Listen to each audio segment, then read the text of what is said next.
Kalau presidennya bukan Jokowi dan kalau jalan tol tidak dibangun, tidak ada pembangunan infrastruktur secepat ini gitu ya. Kira-kira kita berapa lama ya mudiknya gitu, karena dulu tahun 2015 aja udah 16 jam dengan kendaraan yang masih minim waktu itu gitu. Sekarang dengan volume kendaraan yang sangat banyak sekarang gitu ya. Ini kalau jalan tol nggak dibangun, kayaknya sehari semalam itu nggak nyampe tuh Semarang Jakarta.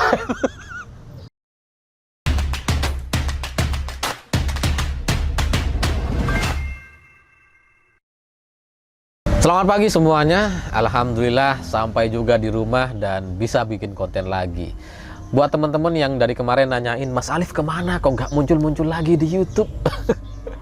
Jawabannya ya sama seperti orang-orang yang lain. Saya mudik ke daerah Tuban, perbatasan dengan Jawa Tengah, lalu kemudian lanjut lagi ke Semarang sebelum akhirnya pulang ke rumah.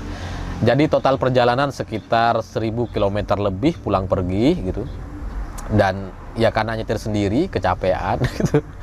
Ya seperti kita tahu kan, orang mudik itu biasanya kan ketemu keluarga, saudara-saudara, dan padat sekali acaranya gitu. Jadi nggak sempet untuk bikin konten gitu. Jangankan bikin konten, mau baca berita atau mau baca WhatsApp pun udah agak sempet kadang gitu, karena kecapean atau lagi susah sinyal gitu ya. Jadi ya itulah yang terjadi. Tapi dari mudik kemarin saya akhirnya merenungkan atau berpikir tentang beberapa hal gitu, dan menarik untuk saya ceritakan. Karena saya sempat menggunakan jalur Pantura dari Tuban Semarang, lalu kemudian tol Trans Jawa dari Semarang ke Surabaya. Dan itu nggak biasa gitu. Kalau teman-teman pernah menggunakan tol Trans Jawa, entah dari Semarang Surabaya, Solo Surabaya, atau Jakarta Surabaya sekalian gitu ya, itu kan kita biasanya jarang sekali ketemu mobil gitu, terutama yang Semarang Surabaya gitu ya. Itu kalaupun kita ketemu mobil, itu jaraknya sekitar 2 atau 3 km gitu, jauh gitu. Dan kemarin yang saya alami hari Jumat sore ketika saya balik dari Semarang ke Surabaya gitu, ini kan harusnya melawan arus balik gitu. Yang padat itu kan harusnya dari Solo ke Semarang atau Solo ke Jakarta gitu ya. Saya mengambil yang arah sebaliknya. Tapi itu pun ternyata padat gitu. Di jalan tol itu yang biasanya saya bisa set kecepatan 120 km per jam untuk kecepatan maksimum gitu ya. Itu saya nggak perlu ngerem atau nggak perlu banyak-banyak ngerem, tinggal jalan aja gitu, karena jarang mobil gitu. Tapi kemarin dari Semarang Surabaya untuk capai 100 km per jam pun itu susah payah gitu, karena padat sekali mobil. Dan ini baru melawan arus balik gitu. Sementara arus baliknya di sebelah saya yang Solo Semarang atau Solo Jakarta itu memang udah kayak ada lampu merahnya di jalan tol. Macet panjang gitu. Bahkan ada beberapa pintu tol gitu ya, mereka ini mau masuk pintu tol macet, keluar dari pintu tol nggak nyampe 1 kilo udah macet. Jadi padat sekali gitu. Dan rest area yang biasa kita lihat itu jarang sekali penuh gitu. Sepenuh-penuhnya rest area itu kan biasanya selalu ada space atau parkiran yang bisa kita gunakan gitu. Tapi kemarin itu beberapa rest area itu sampai ditutup sama kepolisian. Karena penuh banget gitu, nggak ada mobil yang bisa masuk. Jadi ada cerita ketika ada mobil masuk gitu ya, kemudian karena rest area-nya udah penuh, itu jadi bikin kemacetan di dalam dan nggak bisa keluar, susah gitu. Makanya kemudian sampai ada penutupan rest area. Dan ini luar biasa sekali gitu pengalaman ini. Ini jarang-jarang kita ngelihat tol itu sepenuh itu. Dan ini mungkin juga menjawab pertanyaan orang-orang yang sebelumnya agak negatif terkait pembangunan jalan tol. Siapa yang mau make, nggak ada yang mau make, nggak laku dan sebagainya ya. Akhirnya terjawab sekarang. Ternyata kapasitas tol yang kita punya hari ini ternyata masih kurang. Udah nggak mampu untuk menampung arus mudik dan arus balik gitu ya. Ya tapi syukur alhamdulillah, karena di mudik kali ini kita tidak lagi mengalami tragedi seperti yang pernah terjadi di Brexit tahun 2016 gitu. Karena kepolisian sigap, Menteri Perhubungan juga sigap gitu, dan melakukan rekayasa lalu lintas di jalan tol. Memang unik sih, atau mungkin juga ini pertama dalam sejarah di dunia gitu, di mana jalan tol dilakukan rekayasa. Biasanya kan rekayasa lalu lintas one way atau sebalik dan sebagainya itu kita gunakan untuk arus ke puncak gitu, atau arus ke tempat wisata. Ini jalan tol dibikin one way gitu. Ini luar biasa ya, meskipun sebagian orang akan bilang ini nggak adil gitu, karena rekayasa lalu lintas itu kan selalu memprioritaskan Jakarta gitu. Jadi yang kalau arus mudik gitu ya, jadi jalur yang mau menuju Jakarta itu di stop karena digunakan one way khusus untuk mengeluarkan mobil-mobil yang dari Jakarta ke luar Jakarta. Sementara yang arus balik gitu, itu sebaliknya. Yang mau keluar dari Jakarta itu di stop karena jalan tolnya dibuat one way dari arah kampung masing-masing berbagai daerah untuk masuk ke Jakarta supaya tidak terjadi kemacetan. Memang terkesan gak adil atau menyusahkan banyak orang, tapi ya itulah cara atau ikhtiar terbaik yang bisa kita lakukan hari ini, sehingga kemacetan-kemacetan yang terjadi itu tidak seburuk yang dibayangkan, atau tidak seburuk yang seperti tahun-tahun sebelumnya, seperti tahun 2016 lalu. Jadi ya meskipun ada macet, ada banyak ramai karena memang mungkin 2 tahun ini orang jarang mudik, banyak yang nggak bisa mudik, akhirnya sekarang melampiaskan semuanya, semua orang mudik gitu. Akhirnya ya banyak sekali kendaraan yang lalu lalang gitu di jalan tol. Tapi ya itulah kehidupan gitu. Jadi kita dalam bernegara itu harus adil itu bukan sama. Adil itu harus sama-sama saling bantu atau saling menyelesaikan masalah masing-masing gitu. Karena kalau nggak dibuat one way atau rekayasa lalu lintas di jalan tol, ya itu akan lebih parah daripada yang kita lihat hari ini kemacetannya gitu. Tapi dari sini saya juga jadi merenung gitu. Karena tahun 2005 ini kan pengalaman dari Semarang ke Jakarta ketika tol belum dibangun gitu ya. Tahun 2005 itu perjalanan mudik gitu. Ini mudik ya. Jadi kalau kita mau bandingkan itu harus sesama mudiknya. Jangan dibandingkan kondisi mudik musim mudik dengan hari biasa, itu nggak fair rasanya. Jadi kalau kita mau bandingkan tuh harus sesama mudik. Tahun 2005 ketika mudik dari Jakarta Semarang atau Semarang Jakarta, itu perjalanan tanpa jalan tol, atau ada beberapa jalan tol yang selesai dan nggak nyambung dari Jakarta Surabaya gitu ya. Itu perjalanan sudah 16 jam. Padahal kalau dalam waktu normal, kalau bukan musim mudik, itu kan nggak nyampe segitu. Kalau pakai jalan tol malah sekitar paling lama-lama pun paling cuma 4 jam gitu ya, Jakarta Semarang. Tapi kemarin ibu saya arus balik gitu, mudik dan arus balik dari Semarang ke Surabaya pakai mobil, itu sampai 11 jam. Padahal normalnya kalau jalan tol itu sekitar 4 jam gitu ya. Nah ini 11 jam. Tapi kalau mau dibandingkan dengan 2005, arus mudik tahun 2005 gitu ya, itu 16 jam. Jadi ya dengan adanya jalan tol sekarang, itu sudah mendingan gitu. Perbandingannya tuh ya ada penghematan sekitar 5 jam, lebih cepat gitu. Tapi meskipun begitu, tetap aja ini adalah jalan tol yang di luar kapasitasnya gitu, karena jalan tol yang harusnya bebas hambatan jadinya banyak hambatan. Sampai di sini saya jadi mikir gitu, kalau presidennya bukan Jokowi dan kalau jalan tol tidak dibangun, tidak ada pembangunan infrastruktur secepat ini gitu ya, kira-kira kita berapa lama ya mudiknya gitu. Karena dulu tahun 2015 aja udah 16 jam dengan kendaraan yang masih minim waktu itu gitu. Sekarang dengan volume kendaraan yang sangat banyak sekarang gitu ya.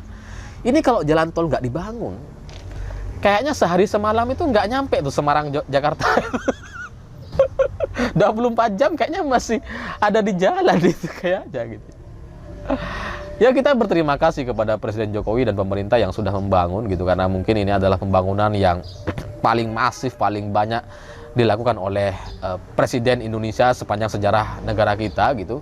Belum ada presiden yang membangun infrastruktur secepat Presiden Jokowi.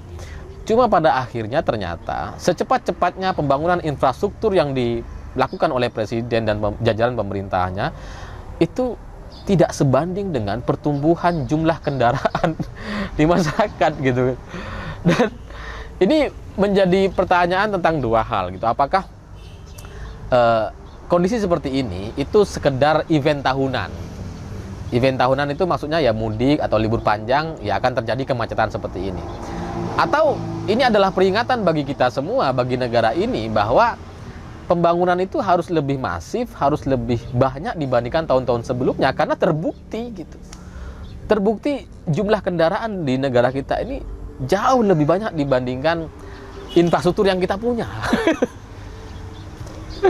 Jadi ya mestinya tol Trans Jawa ini tidak hanya jalur tengah atau jalur selatan gitu. Mestinya juga ada jalur Pantura yang menghubungkan Tuban, Demak, Semarang sampai Surabaya, Lamongan gitu, sampai ke barat sana. Karena ya itu yang harus dilakukan. Memang sudah direncanakan oleh Presiden dan pemerintah, cuma ada beberapa masalah yang mungkin cukup rumit dan tidak bisa disampaikan di publik. Itu Pak Jokowi harus ketemu sama Gubernur Jawa Tengah dan Kapoldanya gitu, karena ini masalah yang cukup rumit. Karena ya itulah yang sebenarnya kan sudah lama mau dibangun gitu, udah direncanakan, udah dianggarkan, tapi nggak dibangun-bangun sampai sekarang karena ada beberapa masalah hukum gitu.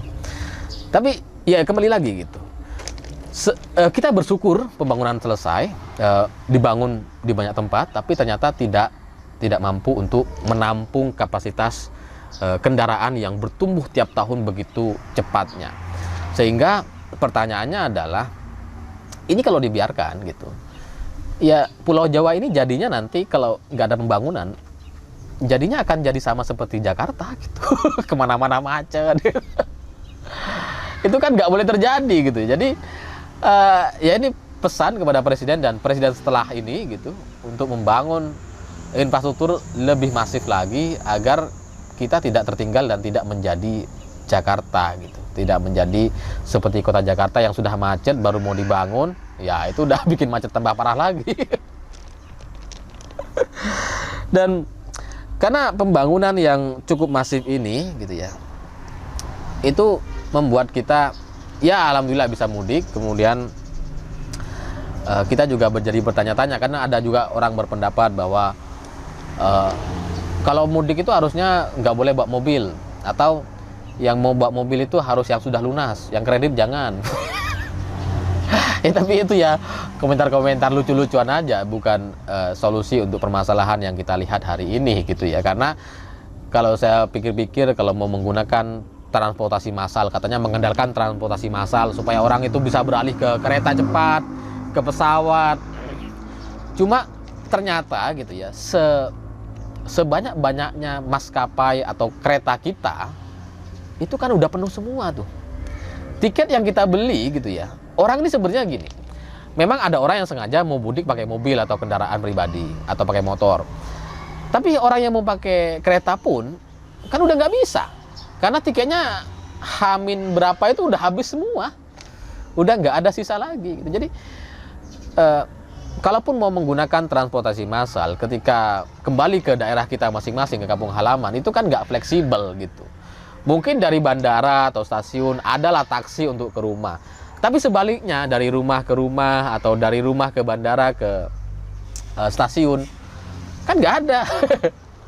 Jalur-jalur trayeknya kan susah, kalaupun ada itu ya masih pindah-pindah. Sehingga daripada kita membangun infrastruktur transportasi massal yang ya benar sih, itu harus kita pikirkan juga, tapi untuk efektivitas dan efisiensi tetap harus memerhatikan jalan tol lagi gitu. Karena pada akhirnya orang-orang yang mudik gitu, itu kan maunya sekeluarga, private, sampai langsung depan rumah. Jadi ujung-ujungnya mereka tetap akan pakai mobil. Sehingga ya usulan atau bahasan soal infrastruktur transportasi massal itu jadi kadang kurang pas untuk melayani atau mengantisipasi lonjakan pertumbuhan kendaraan pribadi di Indonesia. Atau mungkin ada juga aturan-aturan yang perlu diubah, misalkan pembatasan penggunaan mobil. Tapi nanti itu diprotes sama orang-orang. ya nggak bisa gitu, kita nggak punya pilihan. Pilihannya ya cuma membangun infrastruktur sebanyak-banyaknya, secepat-cepatnya, lebih cepat dari sebelumnya, sebelum kita jadi negara yang macet di mana-mana. Jadi ya itulah yang saya dapatkan atau saya renungkan dari perjalanan kemarin, mudik kemarin dan arus baliknya gitu. Memang pembangunannya sudah cepat, bagus gitu, dan ya sukses karena bekerja sama dengan kepolisian dan Kementerian Perhubungan. Tapi kembali lagi ini kayaknya masih kurang gitu, dan saya nggak tahu deh presiden setelah ini gitu harusnya ya lebih cepat dari Presiden Jokowi sehingga kita bisa mudik dengan nyaman, lancar, dan nggak ada kemacetan-kemacetan yang membuat kematian atau apa namanya tidak terulang lagi seperti tahun 2016 lalu di Brexit, yang banyak orang kelaparan, dehidrasi karena terjebak macet sampai puluhan jam gitu ya. Ya itulah pesan kepada pemerintah gitu. Ini untuk dievaluasi. Kalau ini sekedar event tahunan saja nggak masalah gitu. Ya mungkin kita macet di tol itu cuma setahun sekali aja. Tapi kalau ini adalah peringatan tentang ancaman banyaknya kendaraan di Indonesia, itu yang harus kita perhatikan dan kita pikirkan bersama-sama. Apakah mau dibatasi kendaraannya atau infrastrukturnya diperbanyak? Ya cuma itu pilihannya, nggak ada lagi gitu. Dan kita juga nggak punya waktu cukup banyak gitu, karena kalau ini dibiarkan berlarut-larut, ditunda-tunda pembangunannya ya. Dan untuk jalur Madura saya juga kemarin merasakan betul gitu ya. Jalur Madura ini ternyata sudah luar biasa. Jadi di Madura itu untuk jalur normal, hari normal itu udah macet tuh. Daerah Bangkalan, Surabaya itu pasti macet gitu. Lumayan gak macet itu kalau sudah masuk Sampang, Pamekasan. Tapi kalau Bangkalan itu pasti macet. Dan kemarin ketika mudik dan arus balik itu hampir sepanjang jalan itu nggak bisa nyalip gitu, karena di Madura itu kan jalurnya dua arah gitu ya. Jadi kita baru bisa mendahului mobil yang di depan itu kalau bisa nyalip. Sementara arus balik dari Sumeneb ke Surabaya itu udah berjejer tuh mobil, nggak ada jarak sama sekali. Sehingga saya pikir Madura juga butuh tol dari Surabaya ke Sumeneb gitu untuk mengurai kemacetan, untuk mengantisipasi lonjakan pertumbuhan kendaraan di Madura itu sendiri. Karena sekali lagi kalau ini dibiarkan gitu ya, hari biasa aja udah macet, ya ke depan 5 tahun lagi rasanya ini akan lebih macet lagi, dan itu akan jadi masalah yang cukup serius kalau tidak segera diselesaikan oleh pemerintah. Saya pikir itu. Terima kasih sudah menonton. Begitulah kura-kura.